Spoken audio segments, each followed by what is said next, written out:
Vamos a iniciar nuestra sesión del día de hoy dándole la fraternal bienvenida a todos.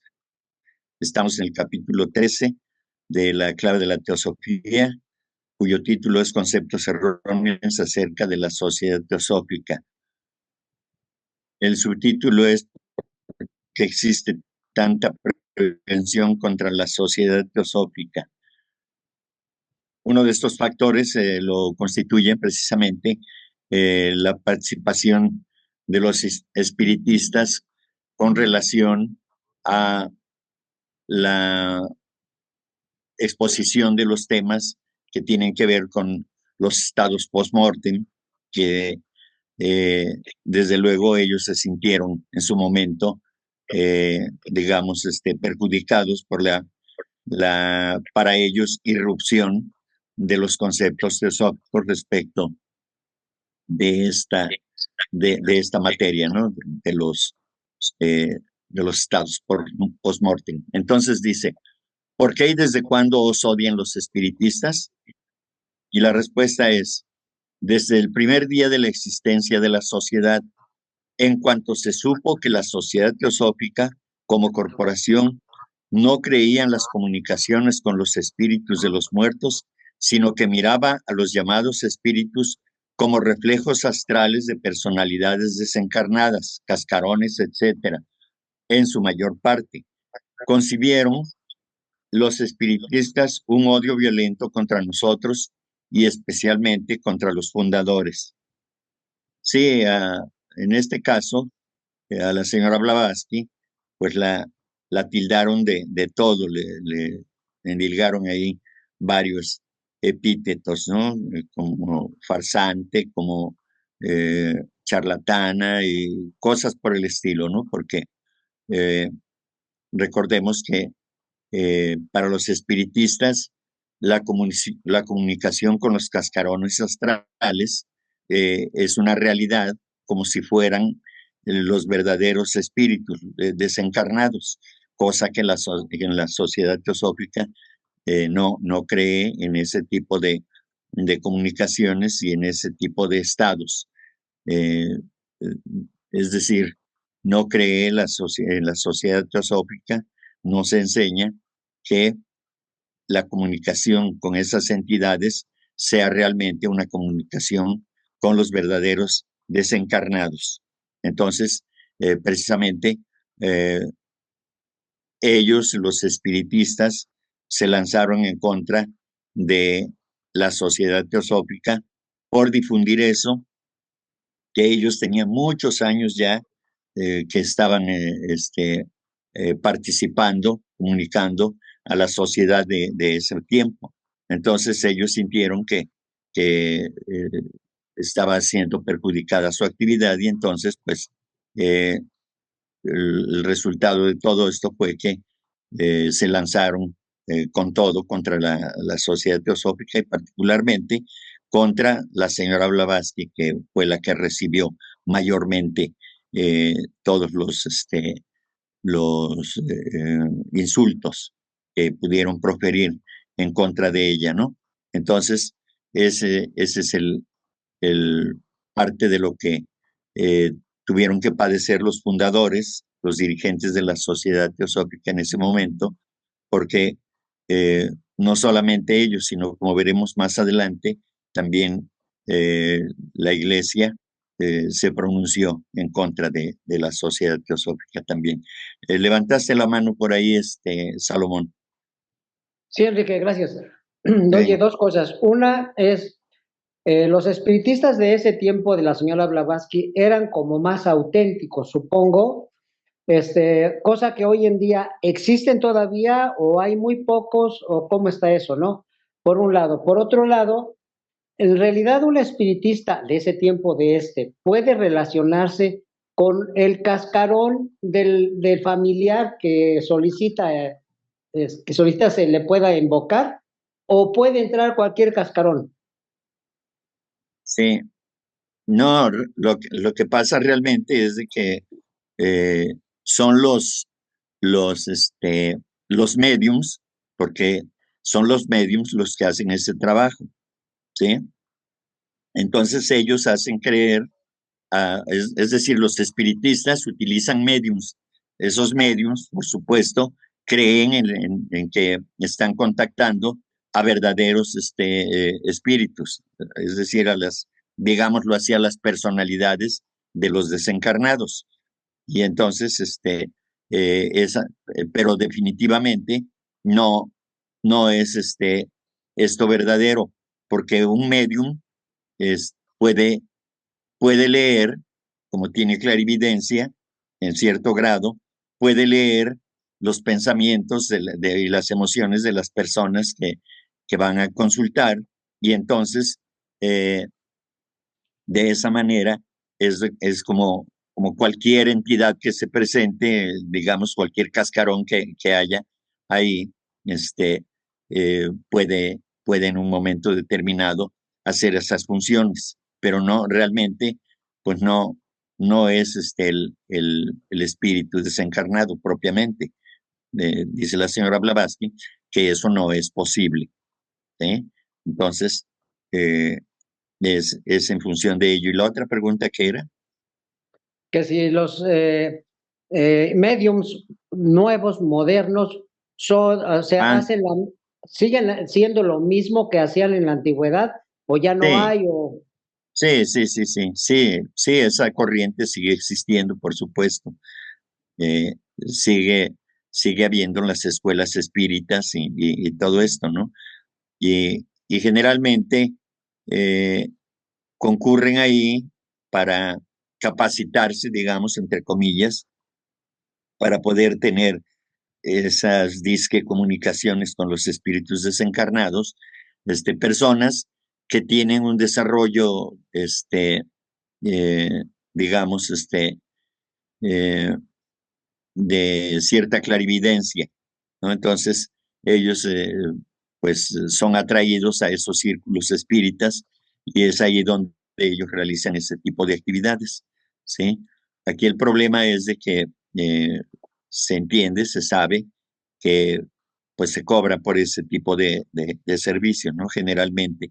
Y luego también hay personas que eh, concurren ahí para comunicación supuesta, una comunicación supuesta con sus familiares que desencarnaron y en todo caso para hacer preguntas acerca de ciertas cosas que tienen relación con la vida familiar o la vida en familia que tuvo el desencarnado y los que se quedaron en este plano, ¿no? Entonces, este, pues se sabe que se cobran esos servicios, ¿no? Por esas consultas. Y por otro lado, también eh, pueden contactar y pueden participar en ese tipo de sesiones eh, elementarios, es decir, aquellos seres humanos que se suicidaron, que murieron de muerte violenta o que eh, fueron que murieron accidentados, ¿sí?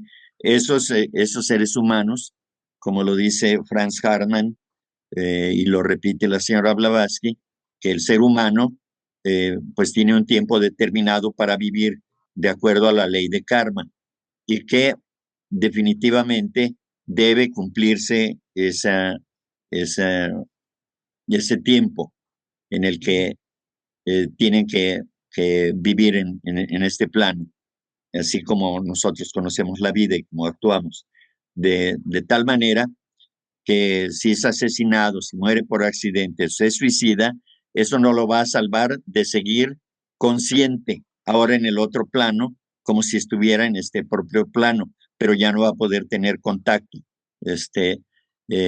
digamos, con sus familiares, ¿sí? Pero pueden ser atraídos por los mediums. mediums, ¿sí? Y pueden utilizarlos para precisamente comunicarse con sus familiares. Ese tipo de comunicaciones sí puede darse, no en el caso de los cascarones astrales, que es el fantasma que queda del doble etéreo. o de doble etérico, es el que funciona junto con el cuerpo físico en vida. Este odio se manifestó en todos los árgonos espiritistas americanos en infinidad de calumnias, de observaciones personales poco caritativas y mil nociones erróneas y absurdas acerca de las doctrinas teosóficas.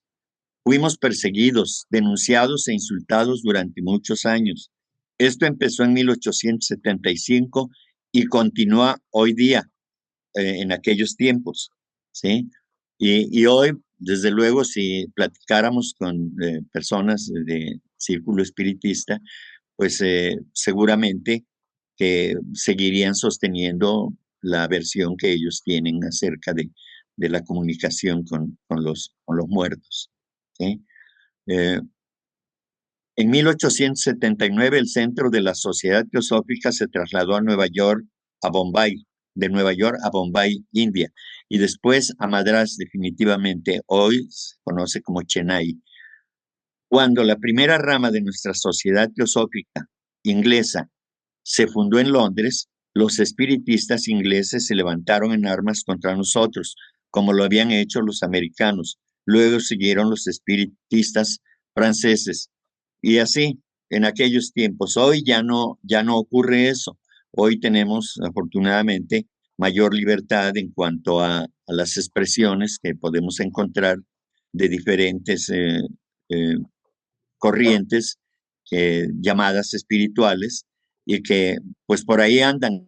Y aquí andamos nosotros también difundiendo este conocimiento, pero la diferencia es de que nosotros no intentamos esa comunicación con los muertos, con los desencarnados, para mejor decir como utilizamos la terminología en teosofía.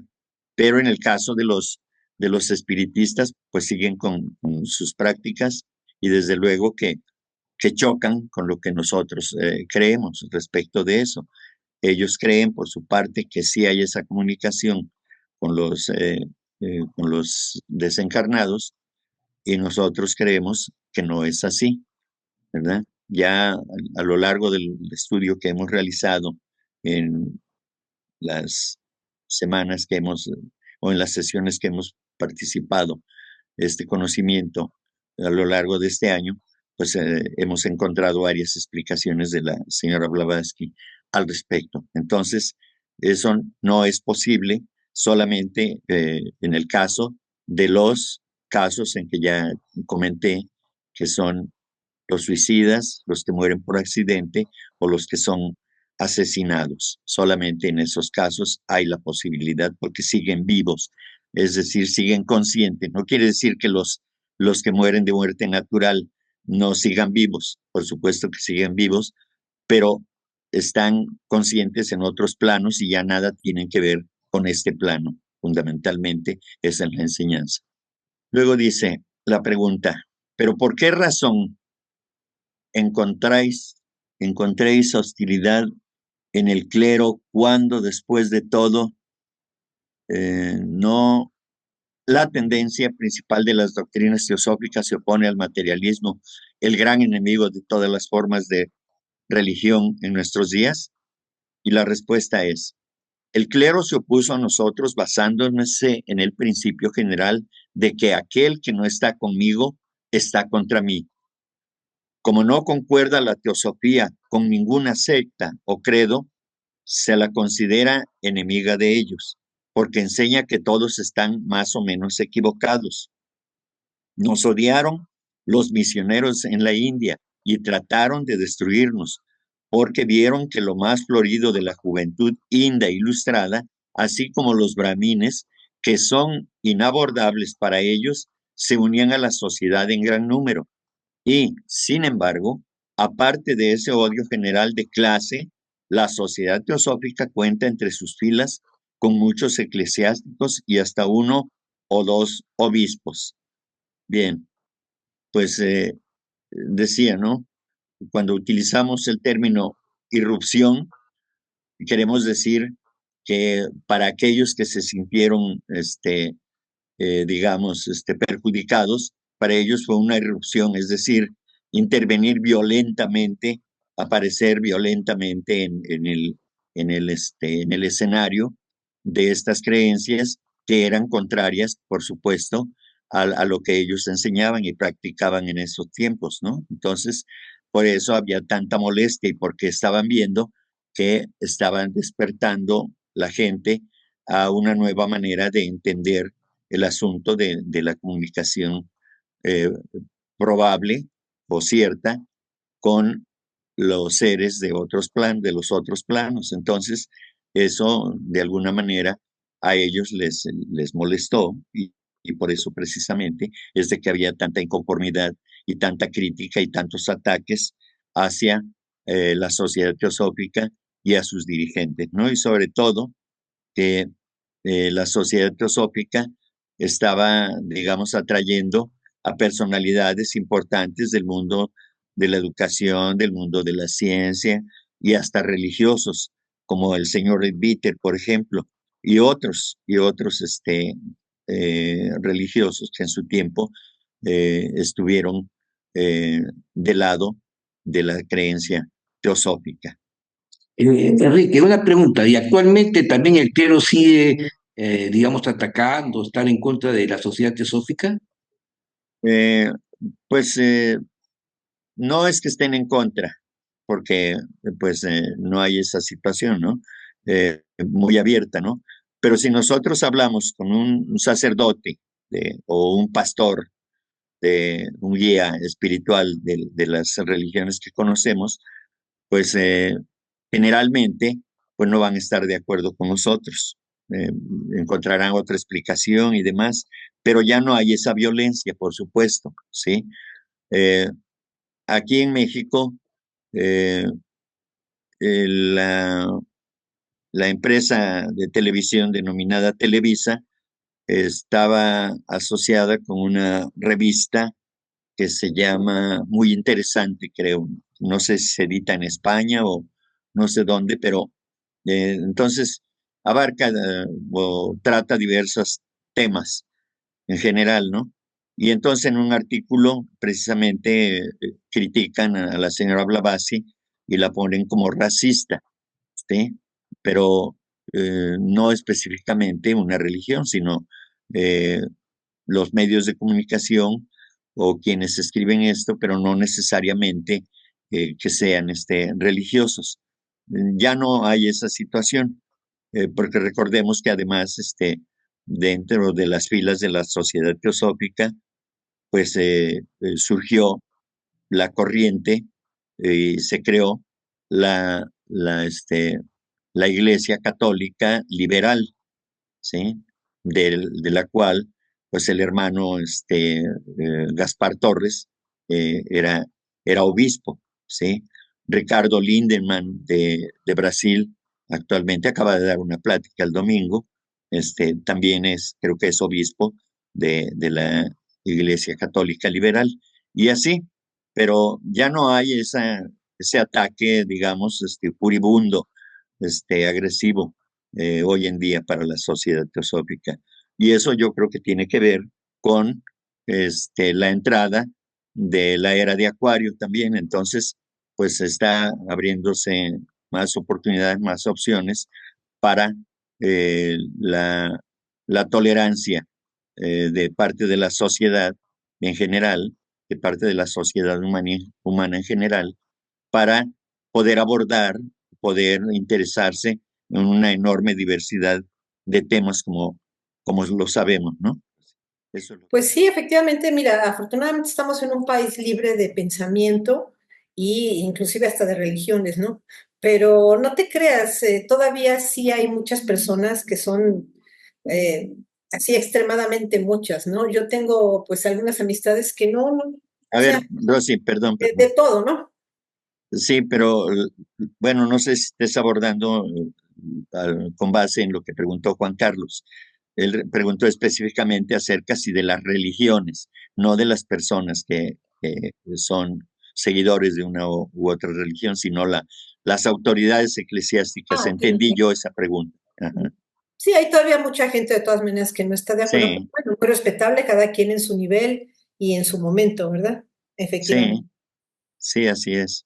Sí, sigue habiendo eso. Bueno, pues a nosotros nos ocurre hasta dentro de la familia, ¿no? A los que tratamos estos temas dentro de nuestras familias, pues ocurre que, eh, pues, pues en tono de broma o en tono de seriedad, pues nos dicen, estás loco, eso no es posible, eso no existe, estás en contra de la religión y cosas por el estilo, recordando que en términos generales, eh, la, la sociedad teosófica recomienda a sus estudiantes que no dejen su religión, pero que la vean desde otro punto de vista, más abierto, con una mente más abierta, ¿no?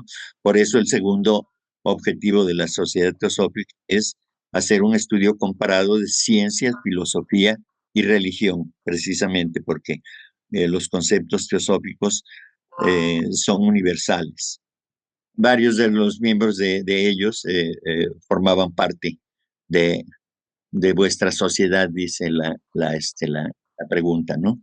Entonces, dice, al principio éramos muy buenos amigos con los jefes de la Sociedad de Investigaciones Psíquicas, pero cuando apareció en el Christian College Magazine un ataque acerca de los fenómenos apoyados en las pretendidas revelaciones de un criado a la Sociedad de Investigaciones Psíquicas, le pareció que se había comprometido al publicar en sus actas demasiados fenómenos que habían tenido lugar en unión con la sociedad teosófica. Su ambición es echársela de corporación autoritaria y estrictamente científica. Así es que tenían que elegir entre conservar esta posición, sacrificando a la sociedad teosófica y estar tratando de destruirla, o verse confundidos en la opinión de los saduceos del gran mundo con los crédulos teósofos y espiritistas. No tenía salida el dilema y optaron por sacrificarnos. Fue para ellos una cruel necesidad. Tanto deseo tenían de hallar algún motivo razonable aparente para explicar la vida de abnegación y de incesante trabajo que llevaban los dos fundadores, y la completa ausencia de beneficio pecuniario o ventaja o cualquiera que estos pudieran reportar, que nuestros enemigos, para explicar esa abnegación, se vieron obligados a echar mano de las 3 veces absurda, eminentemente ridícula y ahora ya famosa teoría de la espía rusa. Recordemos que de eso se acusó también a la señora Blavatsky, entre otros epítetos. También decían que era una espía rusa. Más el antiguo refrán que dice que la sangre de los mártires es la semilla de la iglesia resultó exacto una vez más. Después del primer choque producido por este ataque, la sociedad teosófica dobló y triplicó el número de sus miembros, pero la mala impresión causada se conserva aún. Razón tenía un autor francés cuando decía, calumnia, calumnia, que algo quedará. Eso más o menos es la traducción, si mal no recuerdo. Por eso son tan comunes las prevenciones contra la sociedad teosófica y todo cuanto con ella se relaciona, particularmente con sus fundadores. Todo lo falsean y desfiguran y solo se fundan en rumores malintencionados. Pues yo veo aquí que, desde luego que si no se conoce a fondo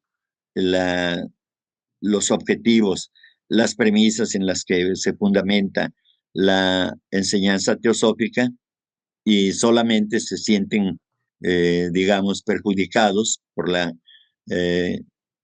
difusión del conocimiento teosófico, pues estos grupos se lanzan sin más en contra de la sociedad teosófica en aquellos tiempos para desacreditarla, porque seguramente estaban viendo en la sociedad teosófica a un rival, pues yo creo que eh, a un rival, pues digamos, poderoso, ¿no? Digno de combatirlo, ¿no? Porque no querían una rivalidad precisamente eh, para sus enseñanzas en ese momento, ¿no? Entonces, esto hizo que acusaran a la señora Blavatsky y a la sociedad teosófica de todos los males posibles, ¿no? De charlatanería, de que la señora Blavatsky era una espía rusa y de que era mentira todo lo que ella eh, difundía y lo que los demás también apoyaban todo este trabajo. Y entonces, pues así ocurre, ¿no? Cuando hay ya, en este caso, digamos, instituciones o corrientes debidamente fundadas y encaminadas ya dentro de la sociedad para influir en su pensamiento, en sus creencias y demás, cuando algo diferente llega, como fue el caso de la sociedad teosófica, pues obviamente que hay resistencia, ¿no? Y entonces, pues todo lo tergiversaron de una manera malintencionada para que ocurriera lo que ocurrió, los ataques que de la que fue víctima la señora Blavatsky, ¿no? Pues sí, estábamos una vez pasándole de canal, y vimos que estaban pasando una imagen de la Madre Teresa de Calcuta, y nos quedamos viendo lo que estaban pasando, y era un documental muy interesante, muy bueno, donde mencionaban pues bastante trabajo que hizo ella. Entonces, Sí. en otra ocasión, le pasamos buscando ese documental, pensamos que iba a pasar nuevamente porque no lo vimos completo, y efectivamente pasaron otra cápsula en donde mencionaban a las personas que estaban excomulgadas. Entre una larga lista estaba Madame Blavatsky, entonces pues personalmente no me siento aludido, ni me siento triste, ni me siento como que nostálgico de no pertenecer a las filas de la Iglesia Católica Románica y Apostólica, pero pues cada quien, pero sí, actualmente está en la lista de los excomulgados, y bueno, pues obviamente, como le comenté en el mensaje, pues los miembros de la Sociedad Teosófica, supongo, a lo mejor estoy equivocado, que seguimos tal suerte. Y bueno, ese es el comentario. Le agradezco Ok, la atención. ok. Gracias, Rafa. Pues bueno, parece que no estamos excomulgados. Bueno, en mi caso, por lo menos, pero, pero más allá de eso, será también porque pues yo pues regularmente no me paro en las iglesias, ¿no? Ni me conocen, ni saben quién soy, ¿no? Entonces, para la señora Blavatsky, pues porque es un personaje importante en la historia de la humanidad, ¿no? Pero alguien como Ok, yo, pues obviamente que no me van a excomulgar. no, pues Bueno, qué bueno. Saludos, hermano. sí, gracias, Rafa. Sin embargo, durante los 14 años de existencia que lleva ya la sociedad, habéis debido tener tiempo y oportunidad para presentar vuestra obra, así como a vosotros mismos, bajo el verdadero aspecto. Eh, entonces la respuesta es, ¿cómo y cuándo nos han dado la oportunidad, tal oportunidad? Nuestros miembros más distinguidos tenían aversión a todo lo que se pareciese a una justificación pública. Tu sistema fue siempre el de debemos dejarlo correr. ¿Y qué importa lo que digan los periódicos o lo que piense la gente? La sociedad era demasiado pobre para servirse de oradores públicos y por consiguiente la exposición de nuestras opiniones y doctrinas hubo de limitarse a unas cuantas obras teosóficas que tuvieron éxito, pero que la gente muy a menudo no comprendía o solo conocía de oídas. Y ese es precisamente lo que yo ya había mencionado anteriormente, que si no se conoce más a fondo acerca de las doctrinas teosóficas, pues cualquiera puede opinar cosas que no correspondan a lo que eh, pretende la, la teosofía a través de la sociedad teosófica inculcar a través de los textos, a través de los oradores, de los conferencistas y demás, ¿no? Entonces, pues es difícil. Eh, en primer lugar, hay que tener una mente abierta, un espíritu pues más liberal para poder investigar, digamos, hasta un espíritu científico, ¿no? Teniendo en cuenta que los científicos siempre están en búsqueda de algo más, ¿no? De penetrar más allá de lo conocido, ¿no? Para descubrir algo más. Entonces, en estos términos, pues la teosofía debe verse precisamente con un espíritu científico para ir más allá en esa búsqueda de lo que significa la espiritualidad que se promulga a través de los conocimientos teosóficos, ¿no? Bien, nuestros periódicos han estado y están aún en entredicho. Nuestras obras literarias son ignoradas y hasta la fecha nadie parece estar bien seguro de si los teósofos son una especie de adoradores de la serpiente y del demonio o simplemente budistas esotéricos, sea cual fuese la significación de este término. Bueno, recordemos que al parecer en las corrientes religiosas, por lo menos en la Iglesia católica, a la serpiente se le tiene como algo malo, ¿no? Como la serpiente que tentó a Adán y a Eva, ¿no? Y los mal aconsejó y demás, ¿no? Que tiene un simbolismo oculto totalmente diferente de lo que se explica en los templos, ¿no? Eh, y bueno, entonces es como la representación de Satanás o del demonio y demás, ¿no? Eh, Entre el conocimiento teosófico, pues la serpiente se refiere a otra cosa totalmente diferente, ¿no? De lo cual ya hemos hablado, pues tiene una multiplicidad de simbolismos, ¿no? Pero simbólicamente también representa la sabiduría divina, ¿no? Por eso en las ruinas arqueológicas de Mesoamérica, eh, pues la serpiente ocupa un lugar preponderante. Recordemos que a Quetzalcóatl eh, significa precisamente serpiente emplumada y ese epíteto se les asigna a los sabios, ¿sí? A los sabios de todos los tiempos, ¿no? Porque no solamente de estas culturas mesoamericanas, sino en la India y en todo el mundo, siempre la serpiente ha sido sinónimo de sabiduría divina, por supuesto, ¿no? Entonces, eh, como quiera que sea, eh, se difundieron estos conocimientos en aquel tiempo y pues hizo mucho ruido. Hoy en día, pues continuamos, hoy tenemos la fortuna, por un lado, de que podemos estar a través de los medios electrónicos, pues difundiendo este conocimiento desde un punto del planeta, si se quiere, pues a todo el planeta, todo el mundo puede conectarse en este momento.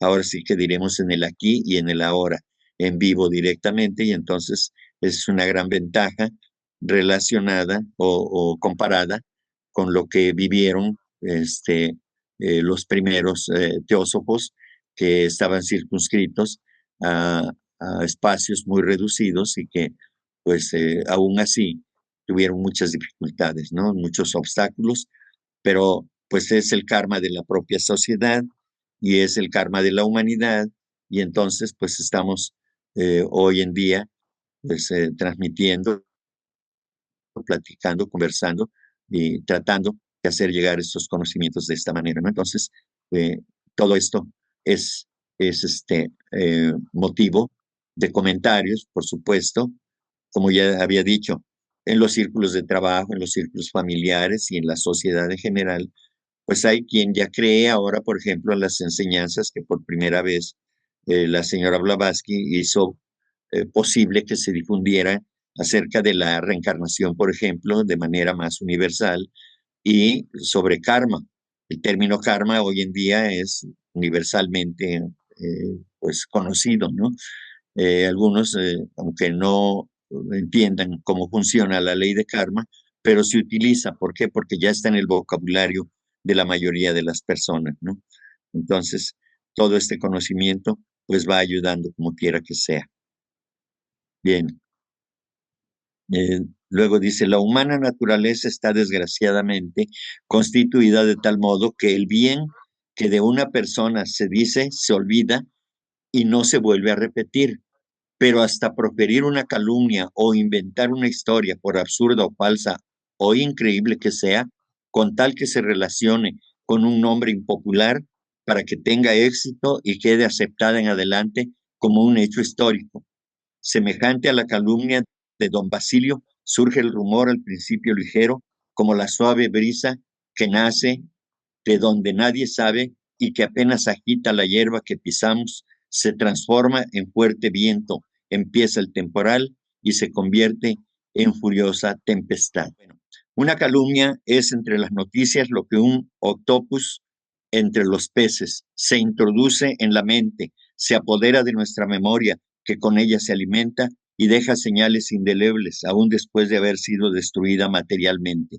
Una mentira calumniosa es la única llave maestra capaz de abrir cualquier cerebro, y con seguridad será bien acogida y hallará hospitalidad en toda mente humana, desde la más elevada a la más baja, con tal que no esté algo prevenida, no importando el origen y el motivo, por viles que estos sean. Entonces, creo que esto debe significar para nosotros una gran enseñanza.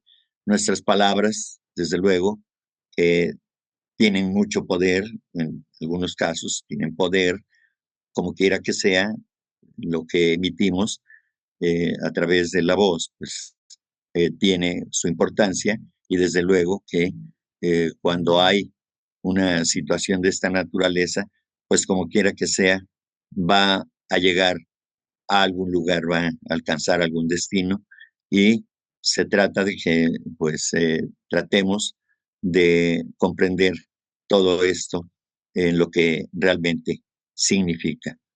¿Hay algún comentario? Sí, yo, Enrique, si me haces favor. Y adelante, Salomón. Sí, creo que lo importante aquí sería mantener el concepto que tenemos sobre alguna persona o sobre un texto o cualquier cosa que nosotros sabemos cómo es, mientras no se compruebe lo contrario, ¿no? Mientras realmente no se compruebe que era falso, ¿no? Porque cuando una persona pues está en contra de otra o de algún tema, pues va a hablar pestes, ¿no? Y entonces, al hablar así, si uno no tiene conocimiento pleno, pues se deja llevar por ese chisme, ¿no? Por esa calumnia. Y creo que lo importante es mantenerse mientras que no comprobemos realmente por nosotros mismos que eso era verdad. Gracias. Gracias, Salomón. Entonces, aquí finalizamos la sesión de este día, agradeciéndoles su participación como siempre.